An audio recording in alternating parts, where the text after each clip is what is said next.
The first Resident Evil starts by giving the player a choice between two characters, Chris Redfield and Jill Valentine. The decision alters the experience they'll have in the game, what their abilities and stats will be, what characters they'll meet, and how they'll overcome obstacles. But how does this choice affect the actual events of the game? Does the story feel the same? It doesn't, and it's clear why. In an interesting way, the differences between the two characters tells us a lot about what does and does not work in horror games. Take a look at this scene from the game.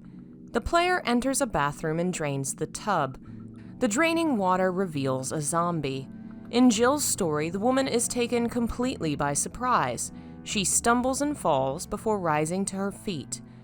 The cutscene plays out, showing her stomping it into submission before being overtaken by disgust and running to the toilet to vomit. In Chris's story, however, the man barely reacts to the zombie. He takes a tiny step back before the cutscene ends, and the player kills it in gameplay. The sole reaction Chris has to this potentially life-threatening situation is a little step back. Here's another major difference in the characters. Both Chris and Jill meet characters who support them in their journey, and each has major plot points that deal with them. In Jill's story, she is often placed in danger and saved last minute by Barry. The sandwich moment is famous for it. A second late, you would have fit nicely into a sandwich. Jill is about to be killed, and the player has no control and no way to save her. But Barry appears at the last moment. It's a tension-filled scene, and it's no wonder many people remember it well. Chris has a similar scene but plays the opposite role. He is the savior.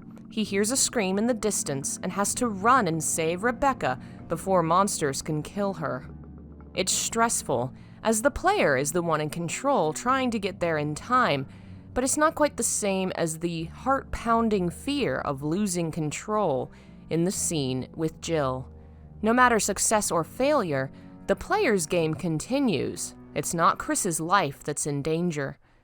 This is the major difference between the two characters, that one of them feels more like an action hero and not the hero of a horror game. Horror games are at their heart emotional experiences. They only work if they make us feel things: fear, sorrow, excitement, nervousness. But the honest truth is that when humans write stories, they write with their own biases. And this game is a perfect example of that, in a really odd way. Looking at the history of horror games, you see a lot more female protagonists than male, because inevitably, most cultures consider emotional expression to be more suitable to female characters. Emotional displays leave you vulnerable, and vulnerability is seen as unsuitable to men. Jill's scenes are a lot more emotional consequently. She's more vulnerable. Her life is in danger, she needs help, she reacts to what's happening in an upset, emotional way. Because of that, her story is more horrifying. It better suits the setting of the game. A player in a horror game needs to be vulnerable and helpless and emotional, because that is what builds fear and terror. Chris doesn't show much emotion, and he's never vulnerable for long. He doesn't react much to the monsters or what's happening with a lot of feeling or disgust. As a result, the full horror of the scenes isn't conveyed to the player. The only kind of help Chris is really allowed to get is mental. Rebecca helps play the piano and make the chemical to defeat the plant. He isn't given any physical help in combat, whereas Jill can solve puzzles on her own, but has multiple scenes where other characters help her survive. Another powerful addition to Jill's story is Barry. Barry acts as a supportive teammate for most of the game. He saves Jill's life, gives her advice and weaponry, and overall helps keep her alive. But at a certain point, he begins to become suspicious to the player. We overhear him talking with someone. We learn there's a traitor, and he ultimately does turn on us, at least for a while. It's an extra layer of horrible. Not only are we in this dangerous situation, but the one person we've been able to rely on isn't really on our side. This is a lot more fitting to the game and its setting than Chris's story with Rebecca. The two of them do have a great relationship, and they work together to survive.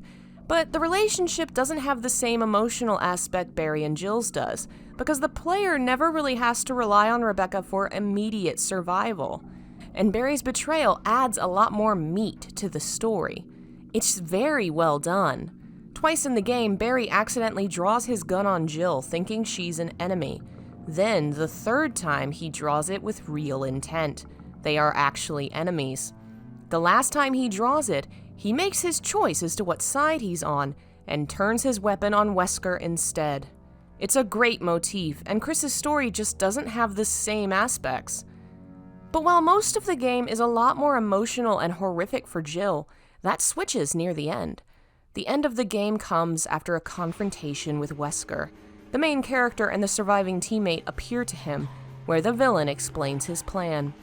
In Jill's version, the big emotional reveal is Barry's loyalty to her. Wesker is a backdrop for their relationship. When the monster appears, it swipes him aside, and he's mostly forgotten. But in Chris's story, the conflict with Wesker is far more interesting. Chris is angry. He's deeply betrayed. Wesker, too, is far more attached to Chris than he is to Jill. He says he's proud of Chris.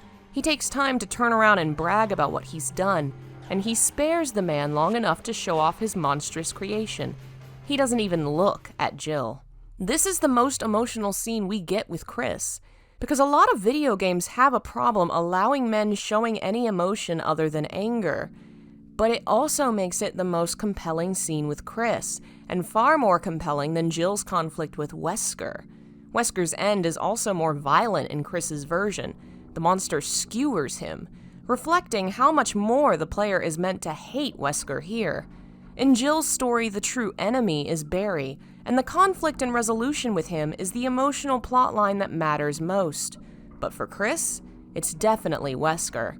Wesker is the person who appears to help Chris in battle and instructs him at certain points of the game, and where Barry's betrayal ultimately is turned around and Jill earns his loyalty, there's no such turnaround with Wesker.